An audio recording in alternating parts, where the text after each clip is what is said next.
Hello my dear students, in the video CBSE Grade 10 Maths Chapter 1 Exercise 1.2 Problem number 1 தான் பார்க்க போகிறோம். இதில் root 5 is irrational அப்படின்னு சொல்லி கொடுத்துருக்காங்க. இதுக்கு நம்ம ஃபஸ்ட்டு ரூட் 5 ரேஷனல் அப்படின்ட்டு நம்ம அசியூம் பண்ணிக்கணும். As per contradiction law of கான்ட்ரடிக்ஷன்னா கான்ட்ரரியா, அதாவது ஆப்போசிட்டாக எடுத்துக்கணும், ரிவர்ஸாக எடுத்துக்கணும். அதான் ரூட் 5 இஸ் ரேஷனல் சொல்லிட்டு எடுத்துக்கணும். இரேஷனலுக்கு பதிலாக நம்ம ரேஷனல் அப்படின்னு சொல்லிட்டு நம்ம எடுத்திருக்கோம். ரேஷனல் நம்பர்ஸ் எப்படி எழுதுவோம்? a by b ன்னு எழுதுவோம். அதை தான் நம்ம ஈக்குவேட் பண்ண போகிறோம். ரூட் 5 by 1 டினாமினேட்டர் இல்லைனால நம்ம 1 போட்டிருக்கோம். ஸோ ஈஸியாக கிராஸ் மல்டிபிள் பண்ணியிருக்கிற மாதிரி. ஸோ ரேஷனல் நம்பர்ஸ் தான் என்னென்னு பார்ப்போமா? Rational numbers are a, b are integers. இன்டீஜர்ஸ்னாது நெகட்டிவ் பாசிட்டிவ் போத். ஓகேவா? Then b is not equal to 0. That is denominator 0வாக இருக்கக்கூடாது. a, b are coprime numbers. Coprime numbers தான் அது நியூமரேட்டர் அண்ட் டினாமினேட்டர் சேம் டேபிளால் மல்டிபிள் ஆகாது. கோப்ரைம்னாலே 1 தான் காமன் ஃபேக்டராக இருக்கும். நெக்ஸ்ட்டு கிராஸ் மல்டிபிள் பண்ணியிருக்கோம். ரூட் 5 இன்டூ பி 1a, அதை ஏ கூட சொல்லிக்கலாம். Then squaring on both sides. Root 5 B the whole square equal to a square. Root 5 square பண்ணது நமக்கு வெறும் 5 தான் கிடைக்கும். ஏன்னா ரூட்டோட வேல்யூ என்ன தெரியுமா? 1/2. ஸோ 1/2 அந்த 2 பவரில் கேன்சல் ஆயிரும். ஸோ 5 தான் வரும். தென் 5b square equal to a square. That is இப்படி கூட எழுதிக்கலாம். a square equal to 5b square. இதுதான் நமக்கு equation 1. Next, as per theorem 1.2 என்ன சொல்றாங்க? a square is divisible by 5 a is also divisible by 5. as per theorem 1.2 இதை என்ன explain பண்ணியிருக்காங்கன்னா, ஒரு வேல்யூ இருக்கு, அதை பிரைம் நம்பரால் டிவைட் பண்ணுறாங்க.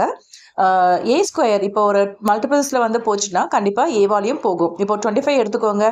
25 5ஓட ஸ்கொயர். ஓகேவா? ஸோ 25 5ஆல் டிவைட் ஆகும்னா அப்போ கண்டிப்பாக 5ம் 5ஆல் டிவைட் ஆகும். ஓகேவா? அதுதான் மீன் பண்ணுறாங்க. Any prime number p divides a square, p also divides a. Or எப்படி எழுதலாம் இந்த ஸ்டேட்மெண்ட்டை? A square is divisible by p, a is also divisible by p. ஓகேவா? ஸோ பின்றது ஒரு பிரைம் நம்பர். என்னெல்லாம் தெரியும்? 2, 3, 5, 7, 11 சொல்லிட்டே போகலாம், எக்ஸெட்ரா. ஓகேவா? நிறைய பிரைம் நம்பர்ஸ் இருக்குது. ஸோ இல்லை நீங்கள் என்ன ரூட் வச்சு ரூட் 5ஓ ரூட் 3ஓ ரூட் 2ஓ எல்லாத்துக்கும் சேம் ப்ரொசீஜர் தான். ஓகேவா? அந்த நம்பர்ஸ் மட்டும் நீங்கள் கரெக்டாக மாற்றி எக்ஸாக்டாக எழுதணும். ஸ்டேட்மெண்ட் ரொம்ப முக்கியம். ஸோ நெக்ஸ்ட் பாருங்கள், a = 5c, a square = 5 square c ஸ்கொயர்னா இன்னொரு அசம்ஷன் பண்ணுறாங்க. ஓகேவா? அதையும் எடுத்து ட்ரை பண்ணுறாங்க. ஓகே, ப்ரூவ் ஆகுதா இல்லையா? Next, squaring on both sides. Square பண்ணி பார்த்துருக்கோம். So a square = 5 square and c square. இங்கே a ஸ்கொயர் இருக்குல்ல, இந்த இடத்துல நம்ம ஈக்குவேஷன் 1 நம்ம சப்ஸ்டியூட் பண்ண போகிறோம். அதுக்கு முன்னாடி இந்த 5 ஸ்கொயரையும் நீங்கள் சிம்பிளிஃபை பண்ணி வச்சுக்கோங்க. 5 ஸ்கொயர் 25. ஸோ சிம்பிளிஃபை பண்ணியாச்சு.